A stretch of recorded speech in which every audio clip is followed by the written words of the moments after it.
नमस्कार। एनआरएनए दक्षिण कोरियाको नियमित कार्यक्रम द एनआरएनए शोको यो नयाँ श्रृङ्खलामा स्वागत छ। कार्यक्रम संयोजक अनित थपलिया, प्रविधि संयोजक ऋषभ श्रेष्ठसँगै म गोविन्द बानिया। एनआरएनए दक्षिण कोरियाले नियमित रूपमा सुरुवात गरेको यो कार्यक्रम तपाईँ हरेक हप्ता हेर्दै आइरहनु भएको छ। यो कार्यक्रम यति बेला एनआरएनए को फेसबुक पेज र टिभी 99 एचडी युट्युब च्यानल मार्फत प्रत्यक्ष रूपमा हेरिरहनु भएको छ। यो कार्यक्रम आजको श्रृङ्खलामा हामी नेपाली साहित्यलाई प्रवासमा रहेका नेपालीसँग जोड्ने अभिप्रायले सुरुवात गरेका छौं। त्यसैले आजको यो कार्यक्रमको शीर्षक छ स्रष्टासँग एनआरएनए। खास गरी प्रवासमा बसिरहेका नेपालीहरूलाई नेपाली कला, साहित्य, संगीत लगायत विभिन्न विधासँग जोड्ने हाम्रो अभियान जारी छ। एनआरएनए शोको यो दोस्रो श्रृङ्खला हो। आजको श्रृङ्खलामा हामीलाई नेपालबाट एकजना साहित्यकारले साथ दिँदै हुनुहुन्छ। हामी उहाँसँग कुराकानी गर्नुभन्दा अगाडि यो कार्यक्रम हेर्दै र सुन्दै गर्दा तपाईहरूको मनमा पनि कुनै प्रश्न वा जिज्ञासा उब्जिए भने वा आजका अतिथिलाई तपाईँ प्रश्न सोध्न चाहनुहुन्छ भने एनआरएनए को फेसबुक पेजमा तपाईले आफ्नो कमेन्टमा प्रश्न राख्न सक्नुहुनेछ। ती प्रश्नलाई आजका अतिथिसँग कार्यक्रमको दौरानमा समेट्नेछौँ। अब ढिला नगरी आजको कार्यक्रम र आजका अतिथिको थोरै परिचयलाई जोड्छु र उहाँलाई स्वागत गर्न चाहन्छु।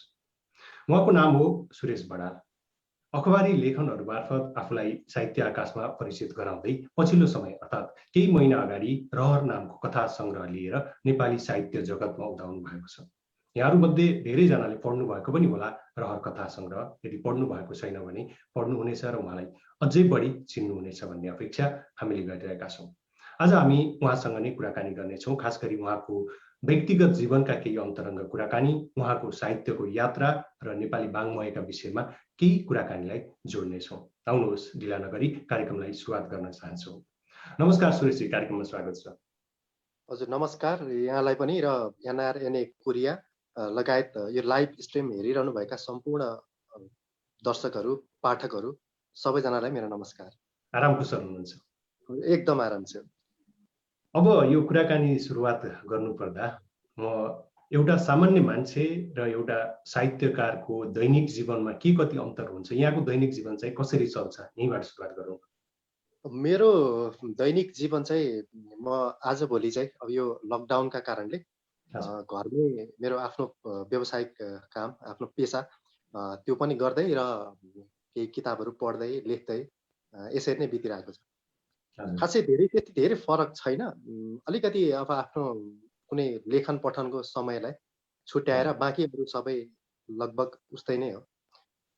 अब यहाँलाई साहित्यकारको रूपमा, लेखकको रूपमा परिचय गराउँदै गर्दा यहाँको प्रवेश कसरी भयो र अथवा साहित्यमा रुचि कसरी भयो भन्ने कुरा पनि महत्त्वपूर्ण हुन जान्छ। यहाँको खास गरी म साहित्यमा लाग्छु भन्ने कहिलेदेखि लाग्यो र कसरी यो क्षेत्रमा प्रवेश गर्नुभयो? यो ठ्याक्कै जानेरै अब यसरी नै साहित्यमा लाग्छु भन्ने चाहिँ त्यस्तो कुनै पनि प्लान त केही पनि थिएन। अब सानैदेखि लेखाइहरू, यो कविताहरू, कथाहरू मन पर्थे र कोर्सभन्दा बाहिरका पुस्तकहरू चाहिँ सकभर बढीभन्दा बढी पढ्न पाए हुन्थ्यो, यो चाहिँ लागिरहन्थ्यो। त्यसै गर्दाखेरि कविताहरूले ताने, त्यस पछाडि कथाहरू अनि त्यो उपन्यासहरू, यी सबै चिजहरू पढ्दै जाँदा एउटा आफूलाई चाहिँ एउटा मेरो इन्क्लिनेसन चाहिँ यो साहित्यपट्टि रहन गयो। अब पढाइको हिसाबमा चाहिँ अब साइन्स पढेको मान्छे, यो साहित्य भने चाहिँ अलिक परको यो विज्ञानसँग भावना भनेको चाहिँ अलिक पर नै रहने एउटा त्यो हुँदाहुँदै त्यति हुँदाहुँदै पनि मलाई चाहिँ साहित्यले आकर्षित गरि नै रह्यो। मेरो अब पढ्दै गर्दाखेरि नै भाषाका विषयहरूमा इङ्ग्लिस, नेपालीहरूमा चाहिँ अलिक बढी मार्क्स आउने, साइन्स, म्याथहरूमा अलिक कम आउने होइन, त्यो सायद मेरो त्यो मनभित्रको चाहिँ कुनै चिज त्यो रिजल्टमा पनि देखिँदो रहेछ। त्यो गर्दै जाँदाखेरि पछिल्लो चरणमा चाहिँ म 72 साल पछाडि भूकम्पको त्यो साल पछाडि चाहिँ मेरो एमएससीको थेसिस नभइरहेको एउटा खाली टाइम थियो। अनि त्यो टाइममा चाहिँ ममा यति धेरै त्यो लेख्ने चाहिँ हुटहुटी बढ्यो कि त्योभन्दा अगाडिसम्म चाहिँ पढिरहन्थेँ। कथा, कविता, उपन्यास हरेक किसिमका पुस्तकहरू पढ्थेँ, साहित्यसँग नजिक थिएँ। तर त्यो 72 को भूकम्प पछाडि चाहिँ एउटा यस्तो खाली टाइम भयो कि अब मलाई फर्दर पढ्नु केही पनि थिएन। अब रिसर्च गर्नु पर्थ्यो थेसिसको, भूकम्पका कारणले कलेजहरू बन्द थियो, कलेज बन्द थियो। अनि त्यो कारणले त्यो एउटा यस्तो गोल्डन टाइम भयो कि मैले 5-6 महिनामा यति धेरै कविताहरू लेखेँ। र त्यो समय कस्तो पनि थियो भन्दाखेरि अलिकति स्मार्टफोन आइसकेको र फेसबुकहरू जस्ता प्लेटफर्महरू अगाडि बढिरहँदाखेरि मैले चाहिँ त्यो टुक्रा टाक्री कविताहरू केही भावनाहरू चाहिँ फेसबुकमा पोस्ट गर्न थालेर त्यसले चाहिँ एक खालको अडियन्स बिल्डअप गर्दै गयो क्या, पाठकहरू बढ्दै जानुभयो। यत्रोमा त साहित्यको पनि अलिकति सम्भावना छ है भन्ने खालको चाहिँ त्यो रेस्पोन्सहरूले गर्दाखेरि चाहिँ म त्यो तानिएर अब सानैदेखि पढ्ने एउटा बानी त छँदैछ, त्यो अवचेतन मनमा भएको त्यो साहित्यप्रतिको अनुराग चाहिँ पछि पाठकहरूले चाहिँ तान्दै त लेख्नुपर्छ भन्दा भन्दै म तानिएर आइपुगेँ र त्यसपछि लेख्दै जाँदाखेरि यो पछिल्लो चरणमा त प्रकाशनसम्म आइपुग्यो। मेरो प्रवेश चाहिँ यसरी हो। हजुर, अब यहाँले सुरुवात गर्ने बेलामा चाहिँ अखबारी लेखनहरूमा लेख रचनाहरू लेखेर कथाहरू लेखेर यहाँले सुरुवात गर्नुभएको थियो। अब यो कथाहरू लेख्दै गर्दाखेरि कस्तो प्रतिक्रिया पाउनुभयो? त्यो अखबारहरूमा अनलाइनहरूमा लेखिएकाबाट कस्तो प्रतिक्रिया पाउनुभएको थियो? त्यो बेलाको सम्झना गरौँ न। त्यो पुरानो सम्झनामा चाहिँ त्यो सम्झिँदै गर्दा मैले धेरै जसो चाहिँ प्रोत्साहन नै पाएँ। जस्तो अलिकति एउटा भावुक, अलिकति अब साहित्य मलाई मेरो साहित्य चाहिँ सकभर अलिकति भावुकतामै जान्छ, त्यो मलाई अनुभव छ होइन, आफूलाई पनि थाहा हुन्छ। मेरो राइटिङ, मेरो लेखन चाहिँ अलिकति सफ्ट हुन्छ नि, अलिकति मानवीय संवेदनाहरू, त्यो मान्छेको सम्बन्धहरूको चाहिँ एउटा त्यो ग्रे एरियाहरू हुन्छ नि, त्यहाँभित्र मलाई खेल्न मन लाग्छ कि। त्यो हुँदाखेरि मैले एउटा आमालाई डेडिकेट गरेर चाहिँ एउटा आर्टिकल लेखेको थिएँ जुन अन्नपूर्ण पुस्तकमा छापिएको थियो। त्यसले चाहिँ मलाई यति धेरै रेस्पोन्स पाएँ क्या मैले। अनि ती चिजहरू कहिलेकाहीँ यसो सम्झिँदै गर्दाखेरि अब ब्लगहरूमा, अझ अखबारी लेखन भन्दा पनि अगाडि त मैले ब्लगबाट चाहिँ अलिक धेरै नै एउटा पाठक बनाएको थिएँ क्या। किन भन्दाखेरि अरू अखबार एउटा प्रोफेसनली लागिन्छ अथवा यो कहाँ पब्लिस गर्ने, कता प्रकाशन गर्ने अथवा को छन् सम्बन्धित व्यक्तिहरू, त्यो कुनै आइडिया थिएन। त्यो हुँदाखेरि आफ्नै ब्लगमा लेख्ने, अब आफ्नो सोसियल मिडियाबाट सेयर गर्ने, त्यो गरिरहँदाखेरि एउटा त्यति बेला पाठकहरू थिए र लगभग धेरै नै मलाई चाहिँ उत्साह जगाउने खालको चाहिँ प्रतिक्रियाहरू अनि लाग्थ्यो। आज यति राम्रो प्रतिक्रिया आयो भने अब अर्को राम्रो कसरी लेख्ने, यही लेभलको चाहिँ मैले प्रशंसा पाउनु नै छ होइन। अब त्योबाट घट्नु भएन, अब कसरी फरक चिज दिने र कसरी चाहिँ त्यो भन्दा बढी प्रशंसा पाउने भन्ने त्यो चाहिँ रहन्थ्यो कि। अनि त्यसरी चाहिँ मेरो अनलाइन अखबारी लेखन अथवा ब्लग त्यसको चाहिँ प्रशंसाबाट चाहिँ त्यसरी चाहिँ म मोटिभेट भएँ। जस्तो यो कला साहित्यका कुराहरूमा पारिवारिक पृष्ठभूमिले पनि अलिकति फरक पार्ने गर्छ। त्यो परिवारसँग जोडिएका मान्छेहरू खास गरी साहित्यमा आउने, कला सङ्गीतमा आउने बढी नै हुन्छ। पारिवारिक पृष्ठभूमि चाहिँ कस्तो थियो यहाँको? मेरो पारिवारिक पृष्ठभूमि चाहिँ खासै त्यस्तो धेरै साहित्यप्रति नजिक होइन। अब अहिले पनि सायद मैले लेखिसके पछाडि चाहिँ पढ्ने भने अलग कुरा भयो, त्यस्तो अगाडि त्यस्तो थिएन। तर के चाहिँ थियो भन्दा पत्रिकाहरू अनि त्यस पछाडि यो म्यागजिनहरू हुन्छ नि, महिना त्यो बाल पत्रिकाहरू अनि अलि राजनीतिक पृष्ठभूमिका पत्रिकाहरू, त्यो चाहिँ घरमा आइरहने, त्यसको फ्लो चाहिँ भइरहन्थ्यो। त्यो कारणले चाहिँ त्यसमा आएका जुन रचनाहरू कुनै कुनै पत्रिकामा सानो टुक्रा कविता अथवा मधुपर्कहरू आउँथ्यो, गरिमाहरू आउँथ्यो, त्यसमा भएका कथा कविताहरू त्यस्तो आइपुग्दाखेरि चाहिँ त्यसले चाहिँ एउटा वातावरण बनायो। तर लेख्ने हिसाबले चाहिँ परिवारमा हुनुहुन्थेन कोही पनि। अहिले पनि लेख्नलाई परिवारबाट चाहिँ लेख्नुपर्छ भन्ने खालको त्यस्तो प्रेरणा त्यो चाहिँ कस्तो भन्दाखेरि म एउटा स्कुले जीवनमा अब कलेज लाइफसम्म पढिरहँदाखेरि त एउटा पढाइ पाटो थियो, अरू सोखका रुचिका विषयहरू त त्यति ख्याल पनि हुँदैन। अब फुटकर लेखिरहेछ, कतै छाप्यो कतै छाप्यो, त्यो त्यति धेरै त्यो नोटिस हुँदैन नि त। अब अलिकति अहिले चाहिँ अब प्रोफेसनली नै लाग्यो नि त। लगभग अब एउटा पुस्तक प्रकाशन भएर अब अर्को एउटा अनुवाद पुस्तक आउँदैछ, त्यस पछाडि एउटा उपन्यास पनि तयार छ। अब यसरी चाहिँ यो बल्कमा आइरहँदाखेरि चाहिँ अब चाहिँ अलिकति सोधखोज किन यो अब यस्तो बाटो किन हिँडेको होइन, अलिक कठिन होला भन्ने कुरा चाहिँ रहन्छ नि। तर त्यो मैले कन्भिन्स गर्छु, अब मेरो अर्को बाटो पनि छ जसले चाहिँ मलाई आर्थिक सुनिश्चितता दिन्छ, त्यसलाई सँगसँगै लैजाँदाखेरि त मलाई यो यसमा रमाउँछु, खुसी हुन्छु भनेपछि त त्यति धेरै अब दुःख पाउँदैन भन्ने त्यो हिसाबले कन्भिन्स गर्न सकियो भने त त्यति धेरै अडचन नहोला। अब कृतिका हिसाबले यहाँको पहिलो कृति रहर कथा सङ्ग्रह केही महिना अगाडि प्रकाशित पनि भयो, अब त्यसबाट पनि राम्रो प्रतिक्रिया पाइरहनु भएको होला।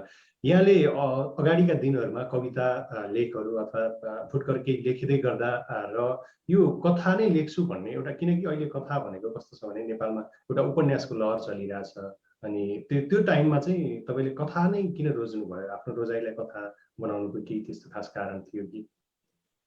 त्यो बस लेखनको सुरुवातमा अलि अगाडि चाहिँ मैले अलिक खुलेर फाटोफुट्टो पहिला लेख्ने त त्यो छँदै थियो।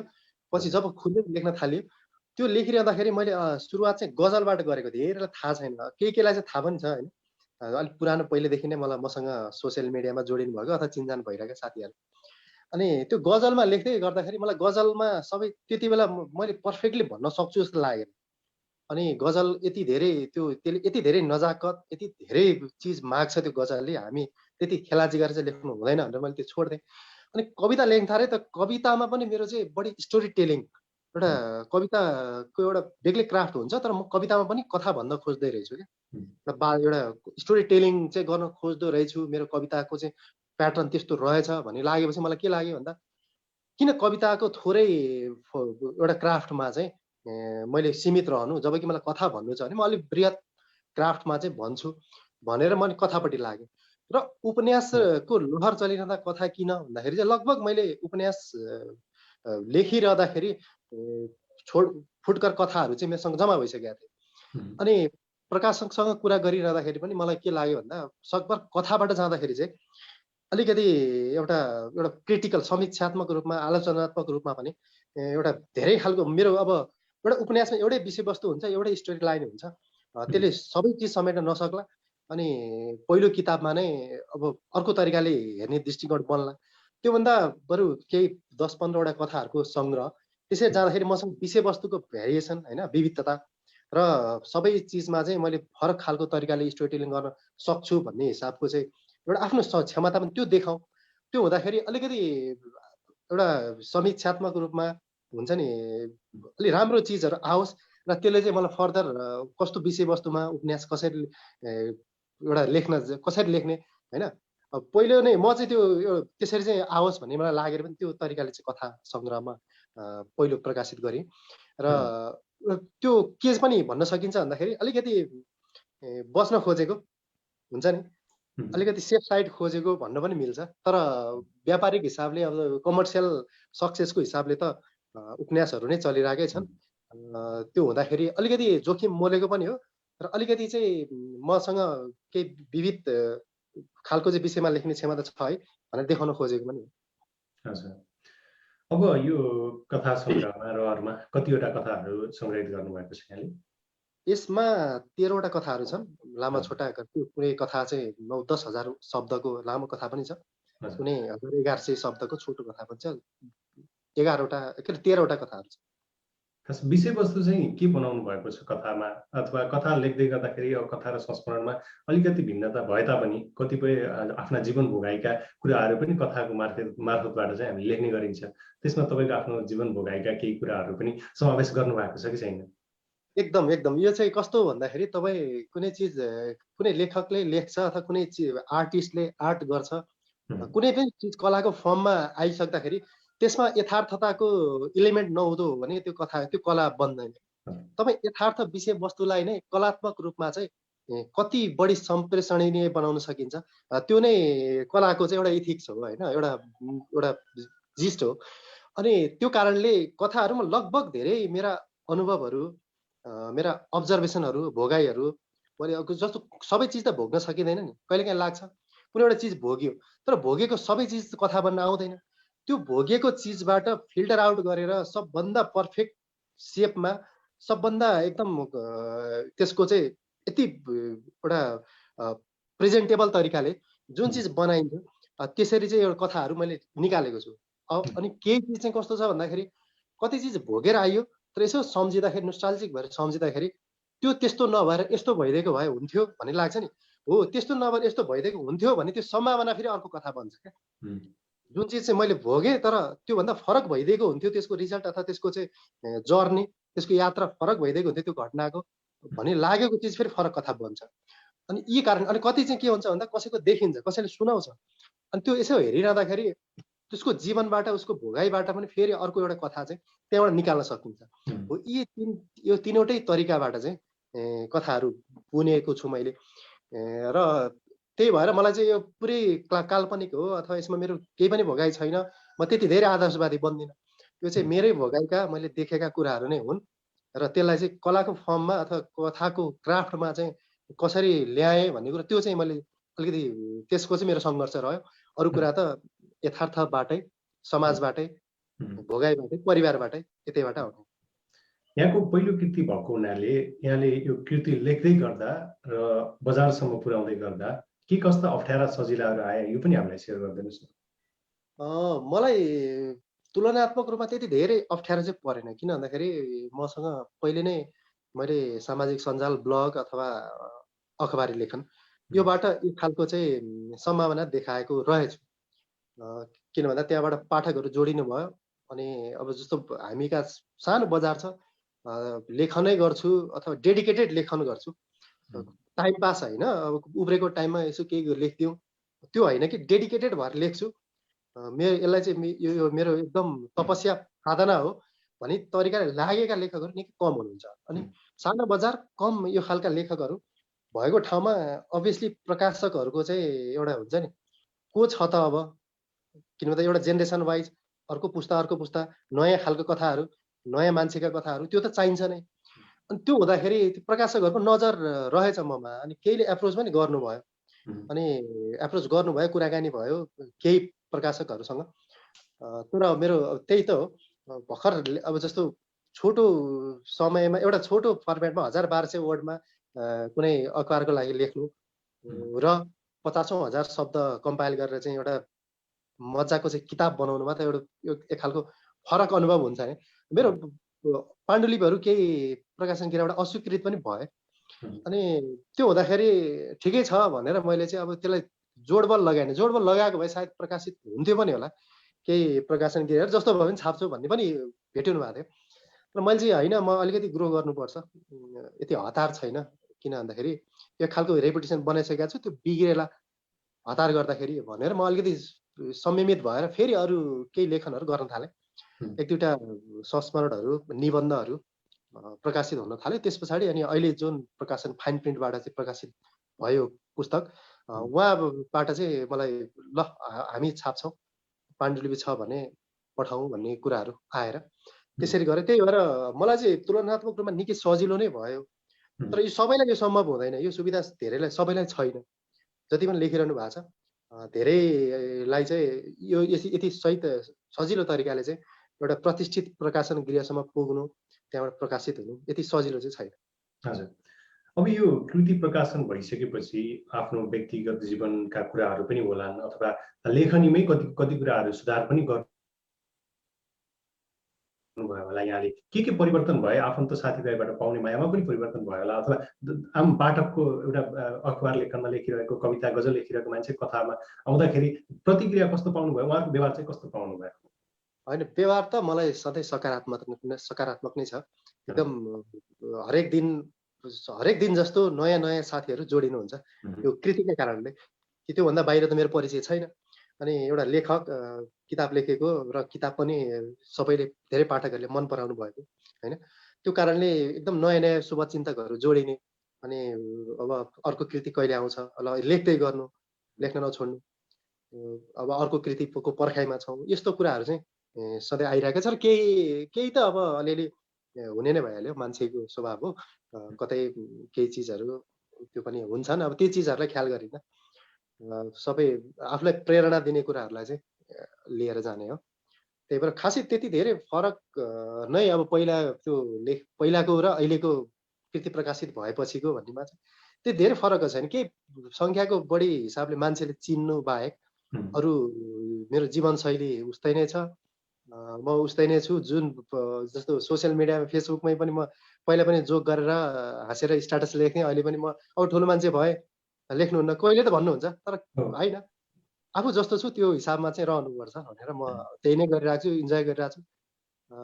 त्यस्तो धेरै घमण्ड पनि छैन, त्यति धेरै हतोत्साहित अब कसैले केही गाली गर्यो अथवा केही कमेन्ट गर्यो भनेर हतोत्साहित पनि छैन। त्यही हो, शुभचिन्तक बढ्नु भएको छ, त्यति हो फरक। जस्तो लेखाइको हिसाबले अझ कृति प्रकाशन हुनु अगाडि लेख्दाखेरि जुन चाहिँ चेतना हुन्थ्यो अथवा जुन चाहिँ लेखे हुन्छ भन्ने टाइपको हुन्थ्यो, अब कृति प्रकाशित भएपछि कृति प्रकाशित भएको लेखकको पनि यस्तो लेख हुने रहेछ भन्ने हिसाबले तपाईँलाई सुधार गर्नका लागि अलिकति त्यो डर जस्तो हुन्छ होला नि? त्यो चाहिँ हुँदो रहेछ ल। मैले त्यो चाहिँ कसरी फिल गरेँ भन्दाखेरि म पहिला चाहिँ हप्तै पछि एक एउटा आर्टिकल जस्तो कतै न कतै पब्लिस गरिरहने मान्छे। आजभोलि मलाई के प्रेसर छ भन्दाखेरि मेरो जे पाए त्यही लेखिदिएँ भने त्यो लेखनको मूल्याङ्कन त्यसको आधारमा चाहिँ मेरो जज हुन्छ र पछि प्रभाव पर्ला। त्यो अलिक सेन्सरसिप चाहिँ गरेको छु मैले आजभोलि। म त्यति धेरै फ्रिक्वेन्टली लेख्दिनँ। फाटोफुटो यो पुस्तक प्रकाशन पछाडि मैले जम्मा 3 वटा या 4 वटा आर्टिकल लेखेँ 6 महिनाको दौरानमा। अरू त्योभन्दा त्योभन्दा अगाडि हप्तैपछि पनि लेख्थेँ। त्यो चाहिँ कम गरेको छु मैले। त्यो चाहिँ हुँदो रहेछ। किन भन्दाखेरि आफैले जज गर्ने। अहिले अब हप्तैपछि केही न केही लेखिरहेको हुन्छ, जे पनि लेख्छ त्यो नहोस्, एउटा लेखनको ओजन चाहिँ रहोस् भन्ने चाहिँ लाग्छ। आजभोलि लाग्न थालेको छ त्यो मलाई, त्यो महसुस हुन्छ। हजुर। अब यो नेपाली पाठकहरूको मनोविज्ञानको कुरामा अलिकति थोरै जाउँ। साहित्यका विभिन्न विधाहरूमध्ये अब कुन चाहिँ विधा नेपाली पाठकहरूले अलिकति मन पराएको यहाँले पाउनुहुन्छ र नेपाली पाठकहरूको मनोविज्ञान चाहिँ कस्तो पाउनुहुन्छ यहाँले? है पाठक त तपाईँको पाठकको मनसम्म छुन सक्ने हिसाबले लेखियो भने हरेक जस्तो विधागत रूपमा यो मनपर्ने त्यो मन नपर्ने भन्ने छैन। होला एउटा कमर्सियल हिसाबले पुस्तकहरूको बिक्रीका हिसाबले कुनै कृति कुनै खालको विधा चल्ला, कुनै अलिकति कम होला। तर तपाईँ राम्रो नाटक लागेको छ भने नाटकहरूमा त्यतिकै भिड हुन्छ। राम्रो कविता कसैको आयो भने त्यो भाइरल भइदिन्छ। कसैले राम्रो वाचन गरेर कतै भिडियो आयो कविताको अथवा गजलकै टिकटकहरूमा भाइरल भइरहेको हुन्छ होइन। अब राम्रो कथा आयो भने रहरले पनि, किन त कथा सङ्ग्रहको त्यति धेरै बिक्री हुँदैन, त्यति धेरै पाठकले पढ्दैनन् भन्ने थियो मेरो रहर। को अहिलेको प्रतिक्रिया, पाठक प्रतिक्रिया हेर्दाखेरि कथा पनि यति धेरै मन पराउनु हुँदो रहेछ होइन। अब उपन्यास त भन्नै परेन। उपन्यास त सधैँ बेस्टसेलर र एउटा लेखकहरूलाई चाहिँ स्थापित गराउने त पछिल्लो चरणमा रहेकै छ। त्यही भएर एउटा पाठकको चाहिँ मनसम्म पुग्ने हिसाबले लेख्नु पर्यो। त्यो विधाले चाहिँ फरक पर्दो रहेनछ। मेरो अनुभव चाहिँ यो छ। हजुर। अब यो कृति प्रकाशन गरिसक्नु भएको छ यहाँले। अब कृति प्रकाशन गरिसकेपछि अथवा गर्दै गर्दा त्यो समयमा तपाईँले लेख्दै गर्दाखेरि केही रमाइला घटनाहरू, केही अविस्मरणीय घटनाहरू पनि भयो होला। लेख्दाखेरि एउटा लेखकले धेरै कुराहरू मनभित्र धेरै लडाइँ लड्नुपर्छ अनि मात्रै त्यो कृति निक्लन्छ। के कस्तो थियो त्यस्तो सुनाउन मिल्ने केही छ भने अनुभूतिहरू साहित्य? कस्तो भन्दाखेरि कथा सङ्ग्रह भएको भएर यसलाई एउटा सर्टेन टाइम फ्रेममा यति महिनाभित्र लेखेँ भन्ने यसको चाहिँ त्यो गणना हुँदैन। किन भन्दाखेरि त्योभन्दा अगाडिदेखि 4-5 वर्ष अगाडिदेखि लेखेका कथाहरूको चाहिँ सङ्गालो हो। त्यही भएर त्यो कुनै कथा कस्तो चाहिँ हुन्थ्यो भन्दा लेख्दै गयो, कुनै एउटा प्याराग्राफ लेख्यो, एउटा कुनै डाइलग वान लाइनर लेख्यो कथामा, आइपुग्यो लेख्दै एउटा पञ्च लाइन आइपुग्यो लेख्यो। त्यो भए चाहिँ मलाई त्यो दिनको लागि लेख्न पुग्यो क्या। मलाई त्यो अनुभव चाहिँ जस्तो कुनै दिन दुईटा प्याराग्राफ मात्र लेख्यो, लेख्दा एउटा पञ्च लाइन वान लाइनर लेख्यो, एउटा पात्रले यस्तो गजब डाइलग बोल्यो। अब यहाँभन्दा बढी आजको दिनमा लेख्न सकिन्न। यो आजकोलाई चाहिँ एकदम अप्टिमम लेभल भयो। अब यहाँभन्दा अझ मैले लेखेँ भने योभन्दा यसको ग्राफ झर्छ, तर आजलाई सक्दिनुपर्छ भन्ने लाग्थ्यो। त्यस्तो एउटा आफैलाई इन्जोय हुने मोमेन्टहरू चाहिँ धेरै नै थिए। अनि अर्को कुरा चाहिँ के भन्दाखेरि अझ रमाइलो कुरा चाहिँ किताब बनिसकेछ मलाई थाहै थिएन। किन भन्दा किताबलाई पुग्ने कोरमबाट कथाहरू पुगिसकेछन् होइन। अनि जति बेला मैले एउटा दुईटा कथाहरू लेख्दै पब्लिसरलाई इमेल गर्थेँ, ल भयो अब अरू नपठाऊ भनेपछि म दङ्ग भरेँ होइन। किताब बनिसक्यो भने म त्यो अनुभव पनि मेरो लागि अलिकति एउटा गुजबम्स दिने खालको अनुभव थियो। कहिले सकिएला, कहिले लेख्न सकिएला, कतिवटा लेख्ने हो भन्ने त्यो लागिरहँदाखेरि अझ बनिसकेको पाण्डुलिपीबाट पनि 3-4 वटा कथाहरू चाहिँ निकाल्नु पर्यो। अनि त्यो हुँदाखेरि चाहिँ मलाई त्यो अनुभव चाहिँ रमाइलो थियो। अब यो अलिकति सामाजिक सञ्जालको कुरा गरौँ। नेपाली साहित्यलाई सामाजिक सञ्जालले कसैले राम्रै गरिरहेछ भन्नुहुन्छ, कतिले चाहिँ सामाजिक सञ्जालमा गजल कविताहरू राख्नुहुन्न, त्यो चाहिँ अरूले कपी गरिदिन्छन् अथवा अरूले चाहिँ सारिदिन्छन्, अरूले आफ्नो नामको बनाइदिन्छन् भनेर कतिपय घटनाहरू त कस्तो पनि छ भने सामाजिक सञ्जालमा लेखेका गजल कविताहरू अर्कैको नाममा पुस्तकमा पनि गएको छन्। त्यो कारणले गर्दा तपाईँलाई चाहिँ के लाग्छ, यो सामाजिक सञ्जालले नेपाली साहित्यलाई माथि उठाइरहेछ या यसको स्तरलाई चाहिँ त्यति व्यवस्थित गर्न नसकेका हो कि के ठान्नुहुन्छ यहाँ? यो जस्तो चर्चाको हिसाबले र पुस्तकको एउटा पब्लिसिटी हुन्छ नि, त्यो हिसाबले त सामाजिक सञ्जालले राम्रै गरेछ। जस्तो म यसलाई कसरी यसलाई चाहिँ लिन्छु भन्दाखेरि म आफैले पनि फेसबुकमा टुक्रा टाक्री लेखहरू एउटा डायरी जस्तो 2 प्याराग्राफ 3 प्याराग्राफ लेखेर लेख्न सक्छ है भन्ने छाप पारेको मान्छे हो। त्यही भएर मलाई चाहिँ सामाजिक सञ्जाललाई चाहिँ त्यो अरू जसरी भन्नुहुन्छ नि त्यसो मेरो चाहिँ जहिले सामाजिक सञ्जाललाई चाहिँ म प्रोटेक्ट नै गर्छु यो कुरामा चाहिँ। अनि जस्तो अब कपिराइटको कुरा चाहिँ अब जस्तो त्यता एउटा स्रष्टाले पनि विचार गर्नुपर्ने कुरा हो। जस्तो पुस्तकहरूमा आउनु अथवा एउटा बेग्लै एउटा अनलाइन पोर्टलहरूमा आफ्नो ब्लगहरूमा छाप्नु त्यसले एउटा अथेन्टिक एउटा कपिराइट त आफ्नो बनाउँछ नि। सामाजिक सञ्जालको फेसबुकको वालमै लगेर टास्दा चाहिँ त्यसले अलिकति रिस्क त हुन्छ नै। त्यसले गर्दाखेरि त्यो चोरी हुने सम्भावना हुन्छ। कति त मेरा आफ्नै पोर्टलहरूमा छापेका आर्टिकलहरू अर्कोले छापिरहेको, अर्कोको नाम अर्को अनलाइनबाट आइरहेको त्यो पनि देखिन्छ। अब त्यसलाई चाहिँ अब कुनै एउटा निकायबाट व्यवस्थित होला। अब त्यो के छ त्यो होइन। स्रष्टाले चाहिँ त्यति धेरै हल्का चाहिँ बन्नु हुँदैन। एउटा एकदम एउटा अथेन्टिक ठाउँमा चाहिँ एउटा राम्रो ठाउँमा चाहिँ त्यसलाई पब्लिस गर्नुपर्छ। यत्तिकै अब एउटा गजल फेसबुकमा टाँस्थ्यो, अर्कोले अर्कोको नाममा सेयर गर्यो, त्यो भइरहँदाखेरि त्यसमा त्यही झगडा गरेर फेरि त्यो झगडा त्यही फेसबुकमै झगडा गरिरह्यो। त्यसले त कतै लाँदैन। त्यो चाहिँ स्रष्टा पनि अलिकति सचेत हुनुपर्छ। यति बेला कार्यक्रम द एनआरएनए सोको स्रष्टासँग एनआरएनएमा छौँ। तपाईँ यति बेला फेसबुक र युट्युबबाट हेरिरहनु भएको छ। आज हामीसँग कुराकानी गर्नका निम्ति हाम्रा अतिथि हुनुहुन्छ सुरेश बडाल। कथा सङ्ग्रह रहरसँगै उहाँले नेपाली साहित्य आकाशमा नयाँ यात्रा सुरु गर्नुभएको छ। साहित्य आकाशमा नयाँ पाइला भन्न त नमिल्ला, किनकि उहाँले धेरै अगाडिदेखि नै कथा कविता गजलहरू र अखबारी लेखनहरूबाट आफूलाई पहिचान बनाइसक्नु भएको हुनाले उहाँको रहर कथा सङ्ग्रह पहिलो कृति भए पनि उहाँको नयाँ यात्रा चाहिँ हो। उहाँसँग आज हामी केही अन्तरङ्ग कुराकानी र नेपाली साहित्यका विषयमा कुराकानी गरिरहेका छौँ।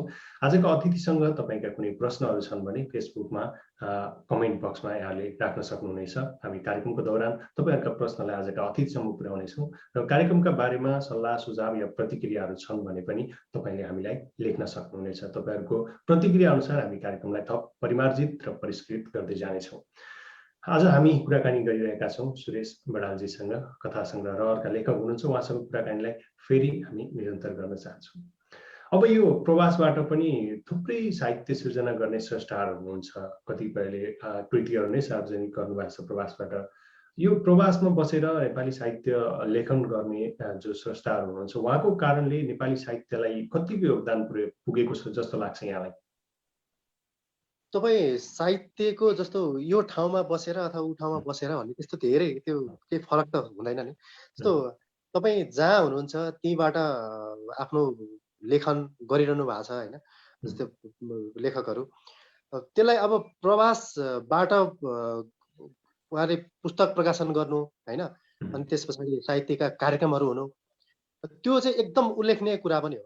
किन भन्दाखेरि तपाईँ यति धेरै आफ्नो टाइम काम हुन्छ त्यहाँ होइन, काम एउटा व्यस्तताको एउटा त्यो स्केड्युलबाट पनि केही समय छुट्याएर अनि साहित्यप्रति योगदान होस् भनेर होइन, आफ्ना भोगाइहरू, आफ्ना अनुभूतिहरू, आफूले देखेको समाज होइन, यी सबै यावत चिजहरूलाई चाहिँ तपाईँले लिपिबद्ध गरिरहनु भएको छ, पुस्तक प्रकाशन गरिरहनु भएको छ। यसले नेपाली साहित्यको त भण्डार अभिवृद्धि हुने नै हो होइन। त्यही भएर यो चिज चाहिँ एकदम राम्रो कुरा पनि हो। जस्तो त्यति धेरै व्यस्त सेड्युलबाट पनि समय छुट्याएर चाहिँ साहित्यलाई चाहिँ साहित्यको भण्डार चाहिँ बढाउन योगदान गर्नु भनेको त त्यसलाई चाहिँ एकदम राम्रो काम नै हो होइन। त्यो भएर अब धेरै हुनुहुन्छ। मैले पनि मेरो पनि यहाँ चिन्जान सङ्गतमा प्रवासमा बसेर लेखिरहनु भएका साथीहरू हुनुहुन्छ होइन, पुस्तक प्रकाशन गर्नुभएको छ। उहाँहरू अब नेपालबाट पुस्तक मगाएर पढ्नुहुन्छ होइन। उहाँ वहीँ बसेर पनि पुस्तक प्रकाशन गर्दै पुस्तकका कार्यक्रमहरू गर्दै यहाँबाट कति देखिन्छ साहित्यकारहरू यता जाने, यहाँबाट बाहिर गएर चाहिँ प्रोग्रामहरू गर्ने होइन। अहिले त पछिल्लो चरणमा लकडाउन भयो, त्योभन्दा अगाडि कविताका कार्यक्रमहरू हुन्थे होइन, त्यो देखिन्छ नि। त्यो हुनु भनेको त राम्रै कुरा हो। हजुर, अब यो सुन्ने हिसाबले चाहिँ कविता गजल र मुक्तकहरू अलि बढी प्रचलित हुने अनि पढ्ने हिसाबले चाहिँ उपन्यास प्रचलित हुने यो पछिल्लो समय देखिएको एउटा ट्रेन्डमा यहाँले कथा प्रकाशन गर्नुभयो अनि कथा प्रकाशन गरिसकेपछि अरू पनि थुप्रै अब कथाकारहरूले कथा चाहिँ लिएर आउनु होला।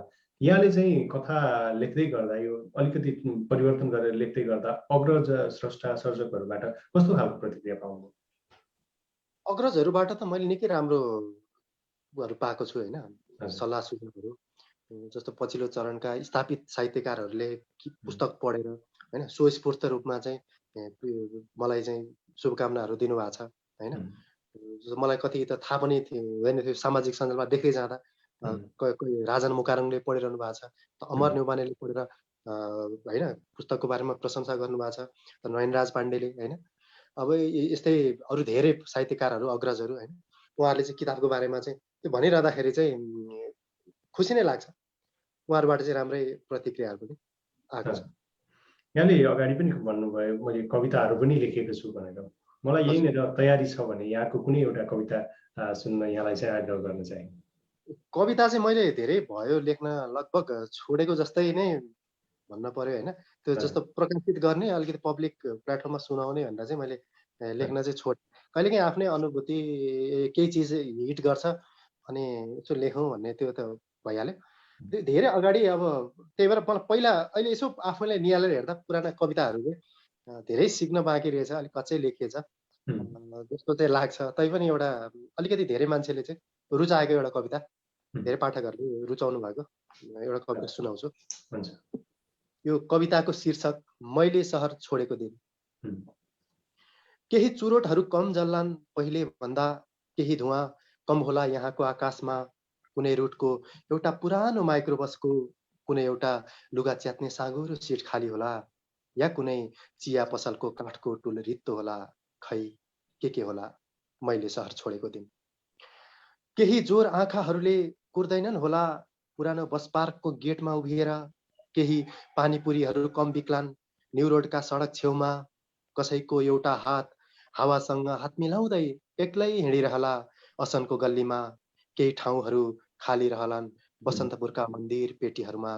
खै के होला मैले सहर छोडेको दिन। आखिर केही नहुन पनि त सक्ला नि मैले सहर छोडेको दिन। बस पार्क छेउको पुलमा उभिएर परका गाडीहरू अरू कसैले पनि त गनिदेला। रत्न पार्क बाहिर उभिएर आउने जानेहरूले सोद्धा वीर अस्पताल उता छ भनेर अरू कसैले पनि त भनिदेला। आकाशको जुनसँग साँझमा आँखा जुधाउनेहरू अरू पनि त होलान्। फ्रुटीका रित्ता प्याकेट कुल्चिएर फुटाउनेहरू अरू पनि त होलान्।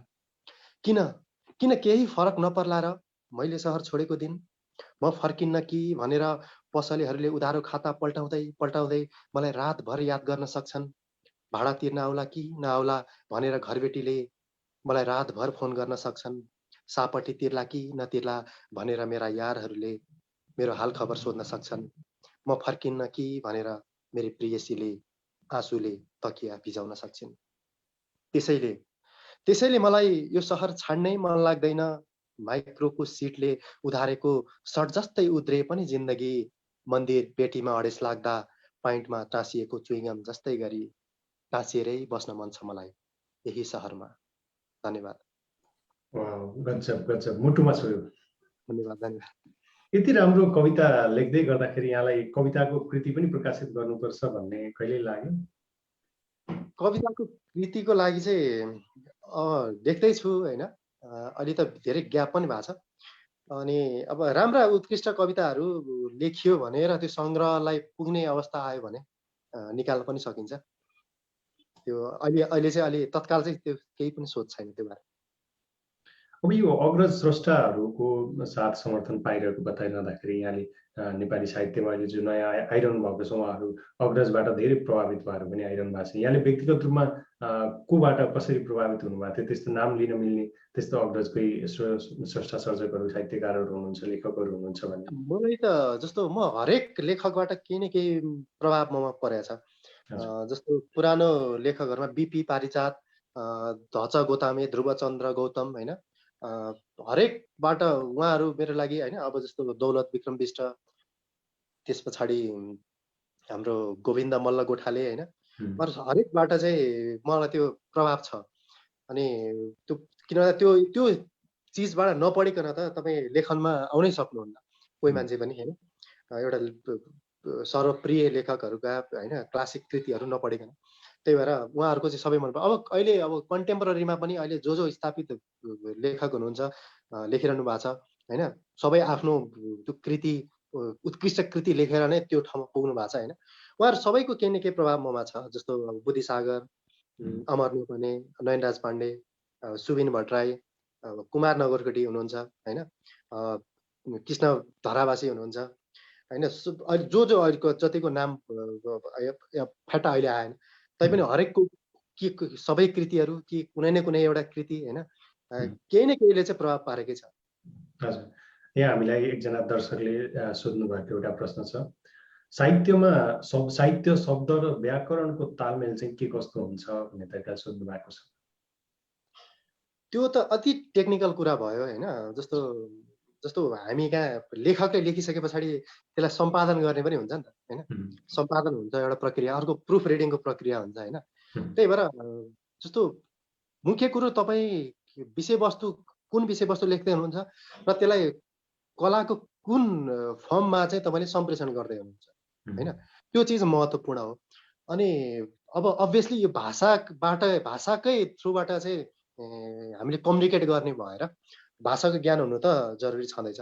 त्यही भएर यो मुख्य अवयवहरू हुन् तपाईँ विषयवस्तु, शैली होइन, भाषा हुँदै व्याकरण पनि।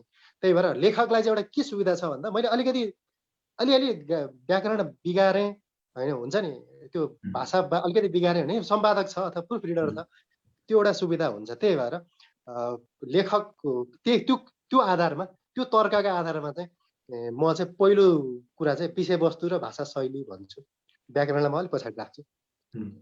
अब यो कथा नै यहाँको कृति भएको हुनाले कथाभित्र पनि विभिन्न विधाहरू छन्, कथाभित्र आफ्नै विषयवस्तुहरू छन्, विधाहरू छन्। त्यसमा खास गरी प्रेम, रोमान्स अनि अलि बढी दुखान्त कथाहरू बढी देखिन्छन्। सरस्वती हेऱ्यो भने यो चाहिँ खास किन यो पछिल्लो समय यस्तो भइरहेको, पाठकहरूको रुचि नै त्यो भएर हो या के कारणले हुन सक्छ? जस्तो त्यो सबै नहुन पनि सक्छ है। त्यो धेरै सङ्ख्यामा अब धेरै त्यो त्यस खालको प्रकाशित भएर पनि होला। तर आजभोलि अलिक फरक विषयवस्तुमा जस्तो यो रहरमा पनि मैले अलिकति बाल मनोविज्ञान अथवा किशोर अनुभूति हुन्छ नि, त्यो चिजहरूको चाहिँ एउटा त्यो विषयहरू चाहिँ उठान गरेको छु होइन। अनि अब सधैँ दुःख नै दुःख, सायद अब पछिल्लो चरणमा हाम्रो देशले जुन एउटा राजनीतिक अवस्था भोग्यो, हामी परिवर्तनहरू भोग्यो, जनता जुन दुःखमा छन्, जहिले पनि जनता दुःखी छन्, दुःखी जनतालाई चाहिँ सुखी पार्नु पर्यो, यस्ता एउटा न्यारेटिभ छ नि त। एउटा भाषा के छ भन्दाखेरि जनताहरू दुःखी छन् होइन। अब सरकार जनता दुःखी नहुने हो भने सरकारले सुखी नेपाली समृद्ध नेपाल होइन यस्तो स्लोगनहरू किन बनाउँथ्यो, किनभने जनता दुःखी छन्, त्यही भएर जनतालाई सुखी बनाउने भन्छ। त्यो कारणले होला एउटा प्रतिनिधित्व, यति धेरै दुःखहरूको प्रतिनिधित्व अथवा त्यसको एउटा रिफ्लेक्सन चाहिँ साहित्यमा देखियो होला। अब सधैँ दुःख भोगिरहेको मान्छेले सुखको कुरा त लेख्न पनि अलि अप्ठ्यारो पनि होला, त्यो होला। तर त्यो बाहेक पनि लेख्नुपर्छ र लेखिरहेका पनि छन् होला, त्यसको प्रतिनिधित्व कम भयो होला, सङ्ख्या कम भयो होला र बिस्तारै त्यो एउटा सिफ्ट हुँदै जान्छ। किन भन्दाखेरि सधैँ दुःखहरू लेखिरहँदा, दुःख मात्र पढिरहँदा मोनोटोनस पनि होला होइन। त्यस्तो एकाङ्कीपनबाट चाहिँ उन्मुक्ति चाहन्छन् पाठकले, फरक विधाका चाहन्छन्। अब किन त अहिले त विश्व साहित्य पढिरहेका पाठकहरूलाई नेपाली साहित्यमा पनि त्यस्तै के आओस् भन्ने लाग्छ। बाहिर मोडल मिस्ट्रीहरू होइन, यौन साहित्य अथवा एउटा थ्रिलर होइन, अब एउटा कुनै चिजको चाहिँ एउटा अनुसन्धानमूलक यो धेरै विधाहरू छन् नि त। साइन्स फिक्सन होला, हरेक चिजहरू छन्। अब अझ भन्नुपर्दा माइथोलोजीहरूलाई चाहिँ नयाँ परिवेशमा ढालेर लेख्ने तरिकाहरू छन्। यी सबै चिजहरू पाठकले माग्छन् नि त। त्यो भइसके पछाडि त लेखक पनि एउटा बाध्य हुन्छ आफूलाई चाहिँ फरक तरिकाले चाहिँ प्रस्तुत गर्न, फरक खालका कथाहरू खोज्न, लेख्न, सिर्जना गर्न। त्यो चाहिँ त्यसरी बाध्य हुन्छ। त्यही भएर दुःखै दुःख भन्दा पनि अब अहिले त्यही पुरानो एउटा त्यो कन्टिन्युटी होला, त्यो बिस्तारै परिवर्तन होला। हजुर, एउटा मान्छे, सामान्य मान्छेको जीवनमा अनि एउटा साहित्यकारको जीवनमा अथवा साहित्यकारको लेखनीमा, एउटा मान्छेको जीवनमा र साहित्यकारको लेखनीमा यो प्रेम भन्ने शब्द चाहिँ सायद कहीँ न कतै जोडिएरै आउँछ होइन। र यो साहित्यकारले अनुभूत गर्ने प्रेम, एउटा सामान्य मान्छेले अनुभूत गर्ने प्रेममा कति फरक हुन्छ?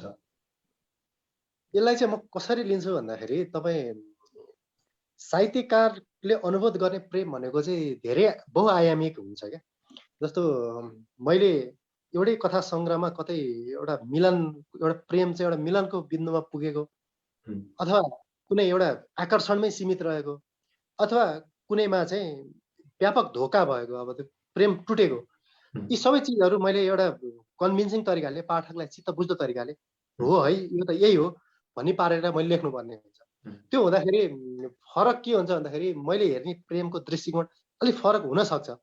जस्तो म आफै कसैसँग प्रेममा परेँ भने मैले पनि त्यसको धेरै आयामहरू चाहिँ एउटा एउटा कल्पना गर्न थाल्छु क्या। यसको के होला, यसको डाइमेन्सन के हो होइन, त्यो चाहिँ हुनसक्छ। जस्तो अनि त्यो किन पनि चाहिन्छ भन्दा मैले व्यापक धोका पाएको एउटा पात्रको चाहिँ उसको चाहिँ एकदम होइन साह्रै दुर्दशा भएर प्रेममा चाहिँ त्यो भएको पात्रको कथा लेखेँ भने प्रेममा धोका नखाएको मान्छेले त्यो पढेर त धोका यस्तो हुँदो रहेछ सचेत हुन पाउँछ नि त होइन। उसलाई धोका खानु परेन, तर उसले किताब पढेर धोकाको अनुभूति त गर्छ नि, पीडित अनुभूति त गर्छ नि, उसले उसको ब्रेकअप भएको होइन, छुटेको त्यस्ता अनुभूति गर्छ नि। त्यही भएर त्यो लेभलसम्मको चाहिँ अनुभूति गराउनलाई चाहिँ केही न केही अलिक बढी नै बहुआयामिक तरिकाले चाहिँ सोच्नुपर्ने हुन्छ। त्यही भएर फरक चाहिँ त्यही होला सायद, एउटा सामान्य मान्छे र लेखकले प्रेमलाई हेर्ने दृष्टिकोण चाहिँ। अब यो बजारको हिसाबले अथवा लेखनीका हिसाबले, स्रष्टा सर्जकको हिसाबले र नेपाली वाङ्मयमा खास गरी राज्यको लगानी र राज्यको प्रोत्साहनको हिसाबले हामीले विश्वव्यापी रूपमा हेऱ्यौँ भने नेपाली साहित्यलाई कहाँ पाउनुहुन्छ यहाँले? नेपाली साहित्य त अहिले भर्खरै एकदम स्टार्टिङ फेजमा हो नि। हाम्रो इतिहास त त्यति धेरै लामो पुरानो छैन नि त। हामी अलिकति खुल्ला प्रजातन्त्र, अब लेखपढ गर्ने हुन्छ नि, कृतिहरू सिर्जना गर्ने भन्ने एउटा खुल्ला त्यो बेला धेरै समय भइसकेको छैन नि, त्यो भर्खरै त हो नि। जस्तो पञ्चायत काल भनेको त त्यही 30-40 वर्ष अगाडिको कुरा न हो। त्यति बेला पनि कति प्रतिबन्धित रूपमा, कति लुकेर कस्ता चिजहरू सिर्जना गर्नु पर्थ्यो होइन। भनेपछि अब हामी भर्खरै चाहिँ स्टार्टिङ गर्दैछ र तपाईँले नेपालका चाहिँ पढ्नै पर्ने क्लासिक कृतिहरू हुन्छ नि, यो चाहिँ हरेक लेखकका अथवा पढ्नै पर्ने 50 पुस्तक अथवा पढ्नै पर्ने 100 पुस्तक भनेर कुनै सूची बनाउनु भयो भने त्यो सूची गर्नलाई पनि किताबहरू त्यति धेरै छैनन् क्या हामीसँग। भनेपछि 50-60 वटा किताब तपाईँले पढ्नुभयो भने नेपाली साहित्यलाई चाहिँ एउटा मानक एउटा हुन्छ नि, अबको यो पछिल्लो 100 वर्षदेखिको ती सबै त्यसमै पुग्छन् क्या होइन, सङ्ख्या पुग्छ। भनेपछि हामी त्यति धेरै चोइस गरेर यो खालको यो विधाको अथवा यो विषयवस्तुको किताबहरू भनेर त्यो चोइस गर्ने हामी कहाँ बल्क नै पुगिसकेका छैन अझै। त्यही भएर हाम्रो हामी सुरुवातको दिनमै छौँ। अब बल्ल हामीले एक्सप्लोर गर्नुपर्ने छ। अहिले त सजिलो पनि के छ भन्दा विश्व साहित्य सबैको पहुँचमा छ होइन। कसले कस्तो लेखिरहेछन् अहिले आफै हामीले हेर्दाखेरि मेन स्ट्रिम जुन अमेरिकाकै अथवा ब्रिटेनकै भनेर त्यहाँका मात्र साहित्य चल्दैन नि अहिले विश्वव्यापी होइन। जापानिज हारुकी मुराकामीदेखि पाउलो कोएलो होइन, अब एलिफ सफाक होइन, यो सबै जसको चाहिँ अङ्ग्रेजी भन्दा फरक भाषाभाषीको देशबाट, त्यहाँका कथाबाट, जस्तो अफ्रिकाकै होइन त्यो ठाउँबाट चाहिँ कथाहरू आइरहेछन्, कृतिहरू आइरहेछन्। भनेपछि हामीले चाहिँ के बुझ्नु पर्यो भन्दाखेरि हामीले आफ्नो कथाहरू आफ्नो तरिकाले लेख्ने हो भने, त्यो कथाहरू ल्याउने हो भने विश्व साहित्यसँग नजिक पुग्नलाई हामीलाई कुनै धेरै टाढाको कुरा पनि होइन। यहाँले सूचीकै कुरा गर्दै गर्दा एकजना दर्शकले तपाईँले अध्ययन गर्नुभएको र मन परेको कुनै पुस्तक जुन चाहिँ श्रोतालाई रेकमेन्ड गर्नु पर्यो भने कुन चाहिँ पुस्तक गर्नुहुन्छ भनेर भन्नुभएको छ? मलाई त्यो एउटै त छैन होइन। जस्तो अब यहाँ आख्यानकै कुरा भएर म आख्यानकै केही कुराहरू गर्छु। जस्तो मलाई चाहिँ सर्वप्रिय एकदम मन परेको भने हाम्रो यो धच गोतामेको घामका पाइलाहरू हो क्या। त्यो किन भन्दा त्यसले पनि मलाई अलिकति बाल मनोविज्ञानहरूलाई चाहिँ हुन्छ नि, बच्चाको आँखाबाट, बच्चाको ओठबाट, बच्चाको आँखाले कहिले पनि त्यो ढाँट्दैन क्या, बच्चाको ओठले पनि कहिले पनि झुटो बोल्दैन क्या, बोल्यो भने पनि त्यो एकदम इनोसेन्ट हुन्छ होइन। त्यो माध्यमबाट त्यो कथा सुनाएको भएर मलाई त्यो धच गोतामेको घामका पाइलाहरू खुब मनपर्छ। त्यही भएर त्यही तरिकाले मैले पनि अब यो अलिकति बच्चाकै थ्रुबाट चाहिँ त्यो कथाहरू भनौँ भनेर चाहिँ म अलिकति प्रेरणा त्यहाँबाट नि लिएँ। तर मलाई त्यो किताब चाहिँ अति मनपर्छ। अब त्यो सँगसँगै अरू पनि धेरै कृतिहरू छन्। अब कर्णाली लुज, सेतो धरती होइन, नगरकोटीको मोक्षान्त काठमाडौँ फिभर छ, अक्षरगञ्ज, अनि त्यस पछाडि धेरै कृतिहरू छन् पुरानोमा। अब चपाईका अनुहार, त्यस पछाडि सर्पदंश उपन्यास, अनि बिपीका सबै पुस्तकहरू, पारिजातका होइन सबै पुस्तकहरू, विजय मल्लका कथाहरू, गोविन्द गोठालेका अनुराधा, त्यस पछाडि पल्लो घरको झ्याल, लङ्गडाको साथी, यस्ता धेरै कृतिहरू छन् जो अति मनपर्छन् मलाई। मैले धेरैचोटि त्यो मैले बेला बेलामा फेरि निकालेर पढ्ने खालका किताबहरू हुन् क्या। अब यो साहित्य समीक्षकहरू, नेपाली समीक्षकहरू जो हुनुहुन्छ उहाँको बारेमा नि अलिकति कुराकानी गरौँ। अलिकति विवादित पनि हुने गर्नुहुन्छ। आफ्नो चिन्जानको नजिकको मान्छे आयो भने समीक्षकहरूले एकदमै राम्रो छ भनेर त्यो चाहिँ लेखिदिने, अनि अलि टाढाको मान्छे आयो, अलि चिन्जान कम भएको मान्छे आयो भने त्यो पुस्तकलाई अलि व्यवस्था गरे जस्तो गर्ने आरोप पनि लाग्ने गर्छ। यहाँले चाहिँ समीक्षकहरूलाई कस्तो नजरबाट हेर्नु भएको छ? म समीक्षक भनेर म त्यो समीक्षामा त्यति धेरै ऊ छैन, मलाई त्यो हुन्छ नि आसक्ति छैन समीक्षा किन भन्दा आजको जमानामा एउटा पाठकको पनि चेतना छ नि त। पाठकको आफ्नो चेतना हुन्छ। अनि त्यो पाठकले यति सजिलो तरिकाले सामाजिक सञ्जालमा होइन किताबको बारे स्वस्फूर्त उसले पढ्छ, रमाइलो मजा लाग्छ, उसले लेखिदिन्छ होइन। त्यो चिज यति अर्ग्यानिक र त्यो ओरिजिनल हुन्छ होइन। तपाईँले अहिले भन्नुभएको जस्तै अब कसैको स्तुतिगान गर्ने अथवा कसैको मानवर्धनै गरौँ हुन्छ नि, कसैप्रति कुण्ठा उकालौँ, त्यो खालको समीक्षाहरूको चाहिँ त्यो समीक्षाको कोटीमै पर्दैन। त्यो विशुद्ध त्यो आफ्नो निजी मामिला हो। समीक्षा भनेको त एउटा सार्वजनिक बहसको विषय हुनुपर्नेमा कसैको स्तुतिगान अथवा कसैको कुण्ठा उकाल्ने, मानवर्धन गर्ने, त्यो भने त उहाँहरूको निजी कुरा पनि हो।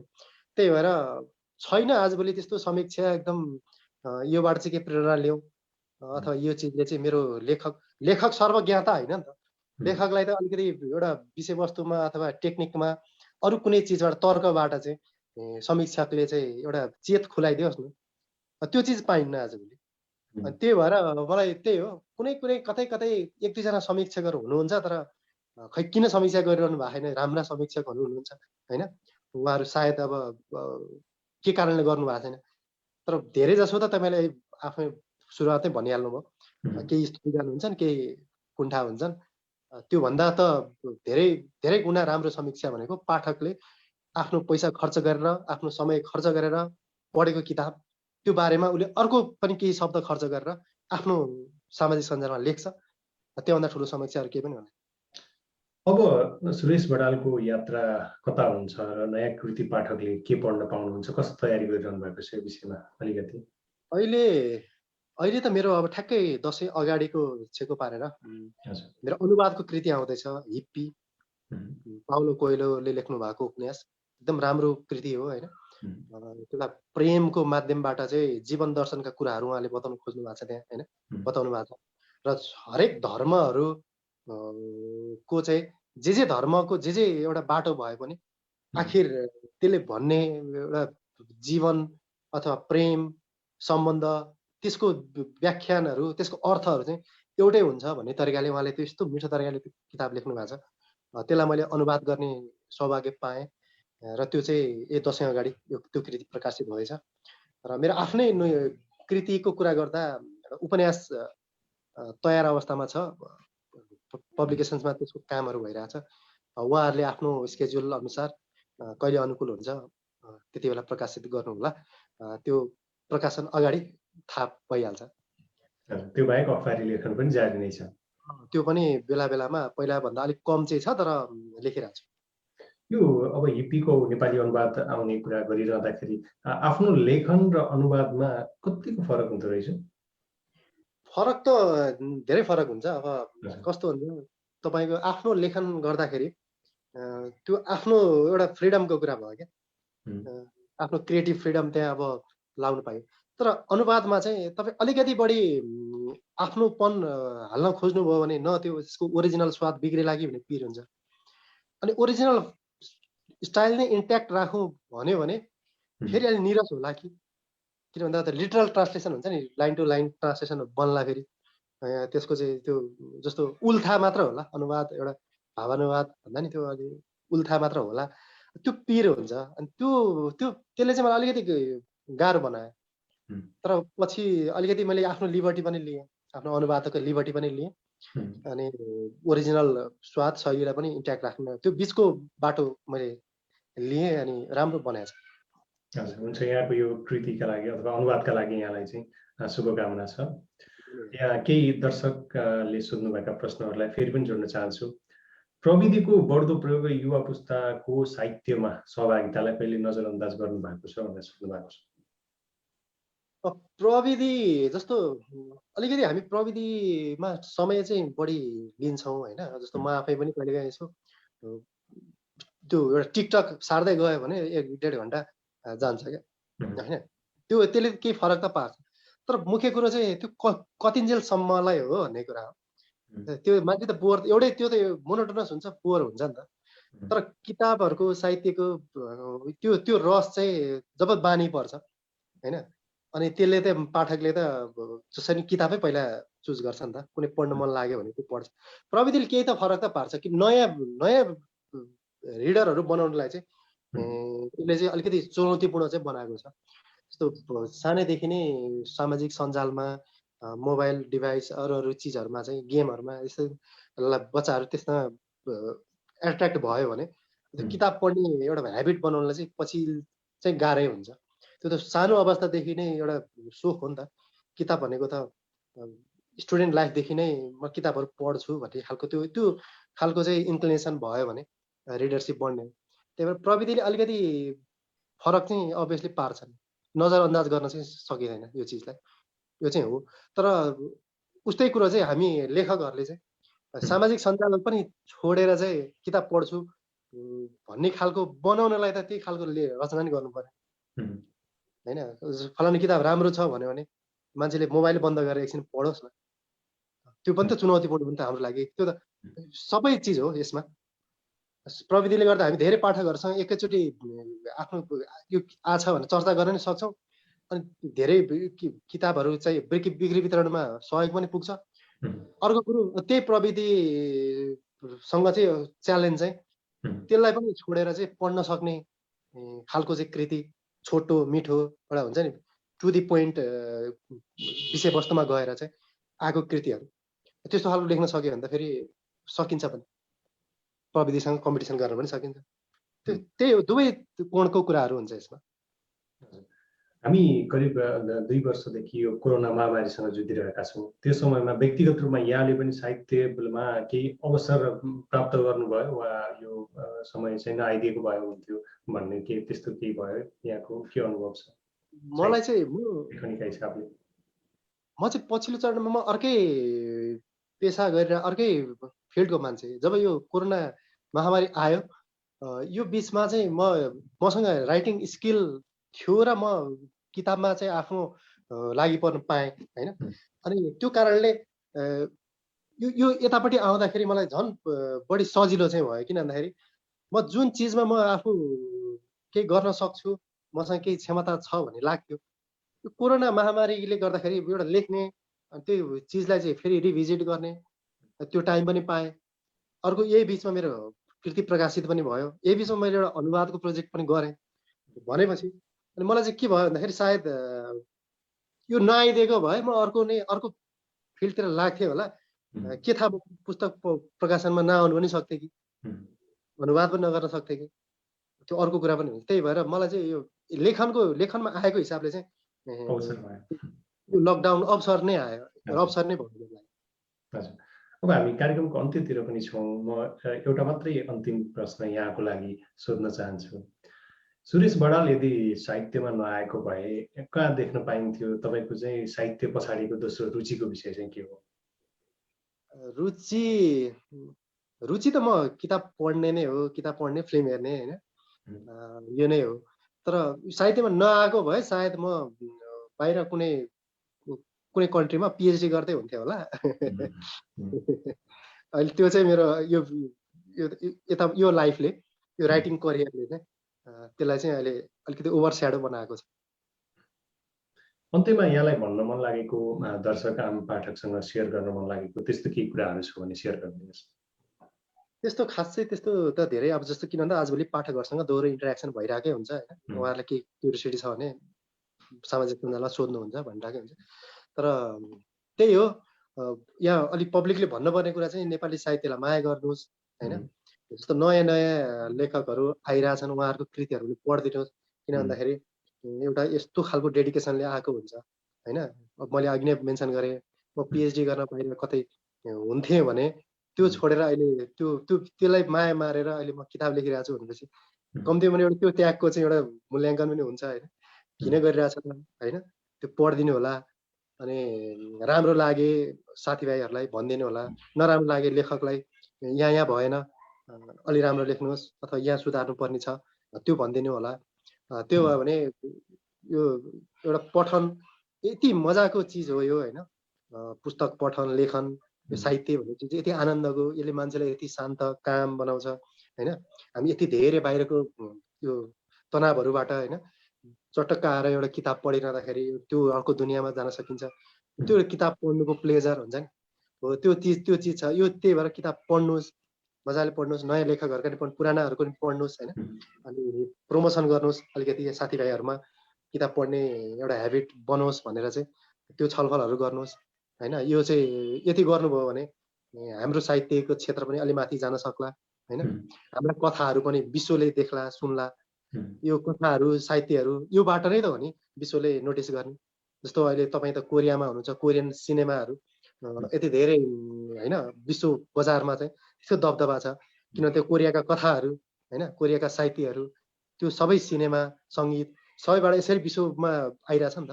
त्यही भएर हामीले पनि हाम्रा कथाहरू चाहिँ हाम्रा क्रिएटरहरू, हाम्रा लेखक सर्जकहरूलाई चाहिँ अलिकति प्रमोसन गर्न सकियो भने हामी पनि कन्फिडेन्टली विश्व बजारमा हाम्रा साहित्य सिनेमा सङ्गीतहरू चाहिँ पुर्याउन सक्छौँ होइन।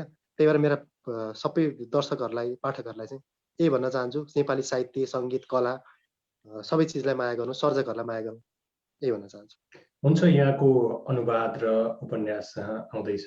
यहाँ दुवै कृतिहरूका लागि यहाँलाई शुभकामना र साहित्य आकाशमा यहाँको नाम उज्जवल भएको हामीले सधैँभरि देख्न पाऊँ यही कामना गरेँ। र आजको कार्यक्रममा सहभागी भएर बडो मजाको कुराकानी, साहित्य, नेपाली साहित्य, तपाईँको व्यक्तिगत जीवनको बारेमा कुराकानी गर्ने यो अवसर प्रदान दिनुभएकोमा यहाँलाई चाहिँ धेरै धेरै धन्यवाद। समय मिल्यो भने फेरि हामी अर्को पटक पनि जोडिनेछौँ। समय र संवादको लागि यहाँलाई धेरै धन्यवाद। हजुर धन्यवाद। एनआरएनए कोरिया लगायत तपाईँ गोविन्दजी, हाम्रो अर्को साथी मित्र हुनुहुन्छ थपेलियाजी, उहाँ लगायत सम्पूर्ण साथीहरूलाई होइन यो अवसर दिनुभयो, यसको लागि हार्दिक धन्यवाद। फेरि जोडिन पाऊँ। नमस्कार।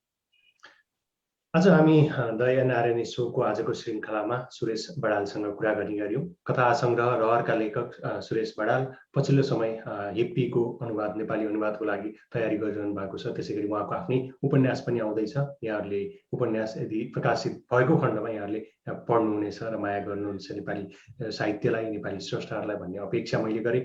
एनआरएनए दक्षिण कोरियाको उत्पादन कार्यक्रम द एनआरएनए हो यो द एनआरएनए सोको आजको श्रृङ्खलामा हामीले स्रष्टासँग एनआरएनए विषयमा कुराकानी गऱ्यौँ। अर्को हप्ता फेरि हामी नयाँ अतिथि र नयाँ विषयका साथमा उपस्थित हुनेछौँ। तपाईँहरूलाई यो कार्यक्रम कस्तो लाग्दैछ कृपया सल्लाह सुझाव र प्रतिक्रिया दिनुहोला। तपाईँहरूले दिनुभएको सल्लाह सुझाव र प्रतिक्रिया अनुसार हामी कार्यक्रमलाई थप परिष्कृत परिमार्जित गर्दै लैजानेछौँ। नेपाली साहित्य कला सङ्गीतलाई जोड्ने हाम्रो प्रयास, हाम्रो अभियान निरन्तर जारी छ। यहाँहरूको बाँकी समय सुखद रहोस्। आजको कार्यक्रममा हेरेर साथ दिनुभएको तपाईँहरू, त्यसै गरी प्रविधि संयोजनबाट साथ दिनुभएका हिसाब श्रेष्ठ, त्यसै गरी कार्यक्रम संयोजक अनित थपलियाप्रति विशेष आभार प्रकट गर्दै म गोविन्द बानिया पनि अर्को हप्तासम्मका लागि बिदा चाहन्छु। नमस्ते।